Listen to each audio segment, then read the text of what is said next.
Hey everybody, it's Marshmuck here. So this is going to be my new top 5 Austin Alley things, the background back there. Or I guess it would be pointing this way because of the camera reflection. So I guess it would be that one.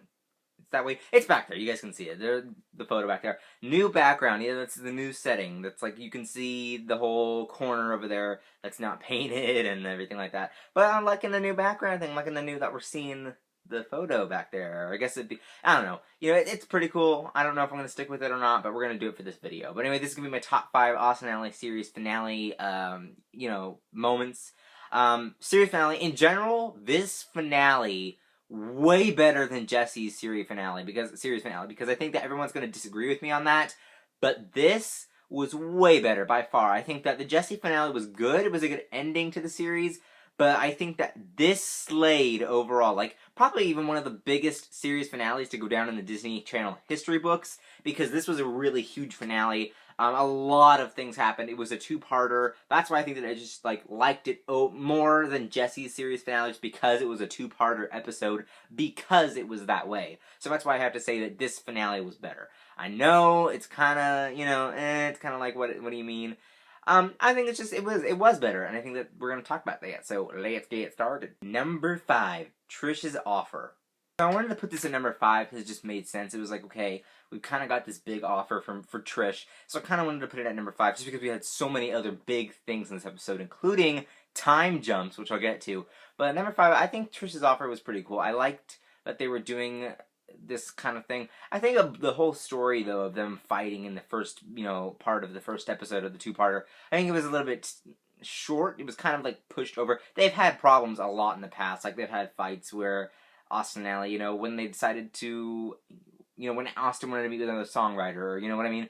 Things like that that have just made their relationships complicated, and this kind of blew over. It didn't really do anything for me, so I just had to put it at number 5. So Trish got this offer to go to this musical theater this play, directed by Spike Stevens. He was also starring in it. Really cool. We got him back. Haven't seen him in a while, so it was really nice to see him. I think he was in season 3, if I'm correct.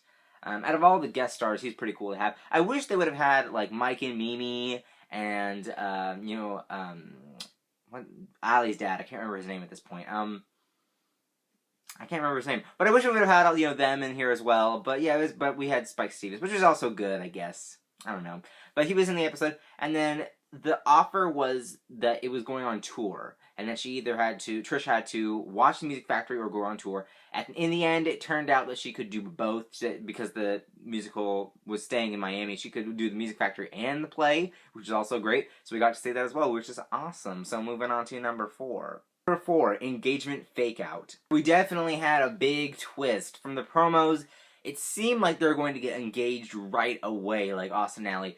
But it turned out that they weren't going to get engaged and that it was editing from Dez's film. Which is kind of weird because you think that because it's edited, it'd be, I don't know. It seems like they couldn't edit that from, like, what they got. What Dez got, like, and for the actual film. How did he edit it to be that way? Maybe it's future technology, because this was at the point, the 4-month time jump. Maybe in the next 4 months we'll have super editing power. Like, I don't know, but it was kind of weird, I didn't think it made sense. But it kind of made sense if you think about it. I don't know. It was kind of weird to me, but yeah, but we got a little bit of that. I really did like this plot twist. This was amazing, where it's like, will you marry me? And she's like, I can't believe you're doing, you know what I mean? It was really cool. And so it ended up turning out it was not real, and that they actually hadn't spoken to each other for a while. I think that was the 4-month one, right? Yeah, it was 4-month time jump.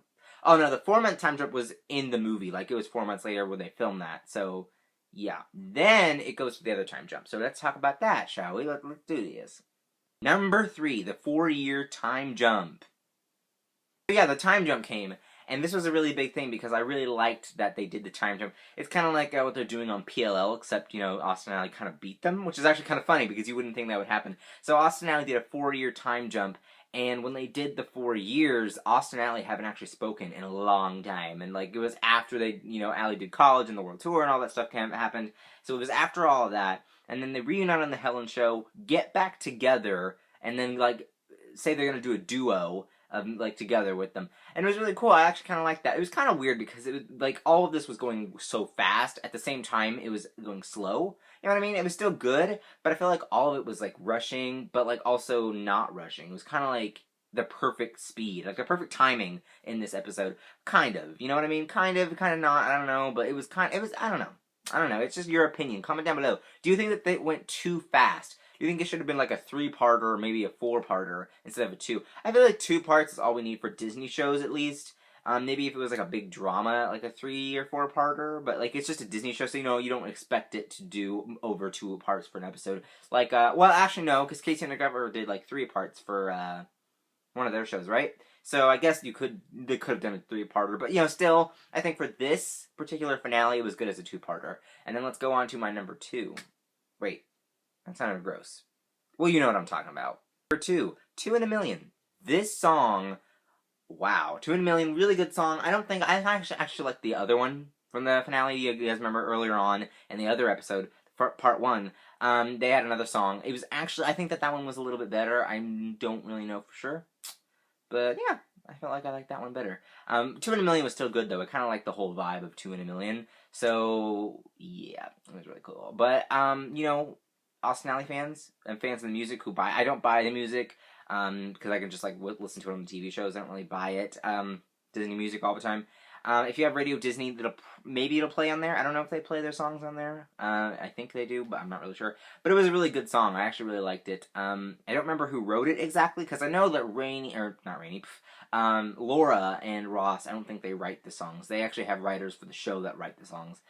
They might have written maybe a few. I don't think they have, though. I think it was just all writers that wrote the music for the show. They might have, but I don't really know. I don't think they have yet. Well, not yet, because the show's over. But I don't think they have. But it's a possibility. I have to look into that, because I think they might have wrote one. For this one, I don't think they did. But they might have wrote one. Maybe. I don't know. All I do know, though, is that they are good at writing. Like, Ross, writes for R5. Laura's going to be doing her music for Taylor Swift's label. So it's kind of like what, they are songwriters, but I don't think they write... most of the majority of the songs written for the show are the writers for the show that are hired to write the songs. So I really like 2 in a Million. I really like the writer who wrote it. It was a really good song. So let's go on to the number 1. Number 1, 10-year time jump.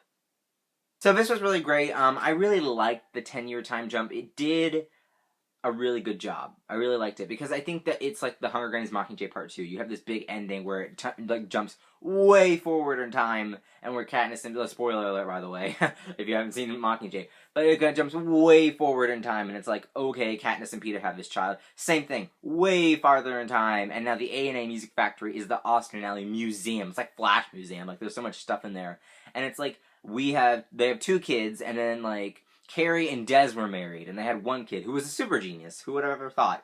And then, Chuck and Trish got married, which is really interesting. I never thought that would happen. I actually was shipping Des and Trish to get married. Like, what if that happened? That would have been cool.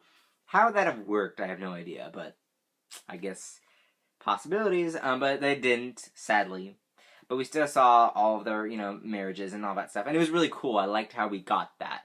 I like how we got the 10-year time jump. And it really was crazy because when you think about it, it's like, oh my gosh, we have this whole time span. It's not just the 4 years, because they did the 4 years for the seasons, 4 years for the time jump, 10 years, that'd be like 18 years, right? Yeah, 18. So that's a long time for the show. It was a span, it was put over 18 years, which is really cool. I don't think any Disney show has ever done something like that before, so it was really interesting to see it. If I'm wrong, comment down below, but I don't think so. But yeah, it was really great. I liked the series finale. I think it was really good. It was warm, it was like warming to your heart. It was really great. I really liked it. I think it was really cool to see what they looked like 10 years, after that, and like see them married and have kids. It was really interesting. I'm looking forward to see what the cast is gonna do. Now that they're not doing the show. I know Ross is probably doing R5 stuff right now. I think. Not really sure. Laura, like I said, she signed on to Taylor Swift's label, so she's gonna do music. Rainey, I don't know what she's going to do. I'm excited to see what's going on with her. And then Caleb, what's he going to be doing? I have no idea. But I'm sure we're going to see word of him. He's probably going to, like, be on, like, a Disney XD series. What if he did and he could, like, be on a series, as another character, like another person? That'd be really cool. I can see him staying with Disney for a little bit longer. But I could also see him moving on. I don't know where he would go exactly. Because a lot of them already have their plans planned out, so I don't know where Caleb would go, but it's a possibility. You never know. So comment down below, what do you guys think of the finale? Did you like it? Did you not like it? I actually put a vote on Twitter, so if you guys want to go vote on it, and it has like options you can vote on whether or not you liked it or not. Then it'll be in my Twitter down below, and you guys can go check that out with my Instagram, Cinema channel, and vlog channel. Go subscribe all those.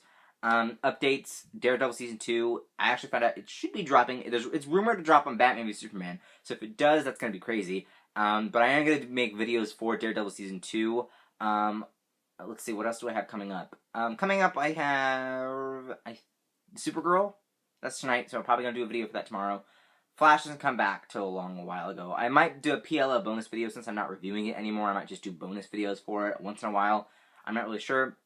But comment down below what do you guys think. What do you guys think I should do?